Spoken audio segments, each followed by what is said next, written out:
Employees provident ഫണ്ടിലെ തൊഴിലാളി വിഹിതത്തിനുള്ള 12% പരിധി കേന്ദ്ര സർക്കാർ നീക്കിയേക്കും. കൂടുതൽ നിക്ഷേപം നടത്താൻ ജീവനക്കാരെ അനുവദിക്കുന്നതടക്കം പുതിയ മാറ്റങ്ങൾക്ക് ഒരുങ്ങുകയാണ് തൊഴിൽ മന്ത്രാലയം. ശമ്പളം അടിസ്ഥാനപ്പെടുത്തിയുള്ള തൊഴിലുടമ വിഹിതത്തിൽ മാറ്റം ഉണ്ടാവില്ല.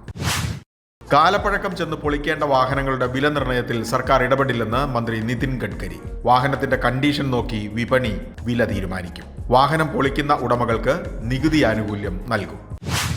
അമേരിക്കയിലെ കോഴക്കേസ് ഇടിച്ചു കളഞ്ഞ ഓഹരി വില ദിവസങ്ങൾക്കകം തിരിച്ചുപിടിച്ച് അദാനി കമ്പനികൾ. 11 അദാനി കമ്പനികളുടെ മൂല്യത്തിൽ 2.25 ലക്ഷം കോടി രൂപയുടെ ഇടിവാണുണ്ടായതെങ്കിൽ അതിൽ 1.5 ലക്ഷം കോടിയോളം വെള്ളിയാഴ്ച ഉച്ചയോടെ വീണ്ടെടുത്തു.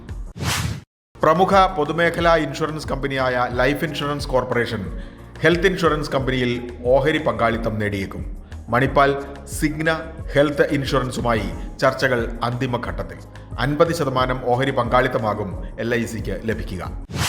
ആസ്റ്റർ DM ഹെൽത്ത് കെയറും അമേരിക്കൻ നിക്ഷേപക സ്ഥാപനമായ ബ്ലാക്ക് സ്റ്റോണിന്റെ ഉടമസ്ഥതയിലുള്ള കെയർ ഹോസ്പിറ്റലും തമ്മിലുള്ള ലയനം അന്തിമഘട്ടത്തിൽ. പുതിയ സംരംഭത്തിന്റെ മുഖ്യ ഓഹരി ഉടമകൾ ബ്ലാക്ക് സ്റ്റോൺ ആണെങ്കിലും ഹോസ്പിറ്റലിന്റെ തലപ്പത്ത് ആസാദ് മൂപ്പരായിരിക്കും. ബിസിനസ് വാർത്തകൾ വിശദമായി അറിയാൻ ധനം online.com.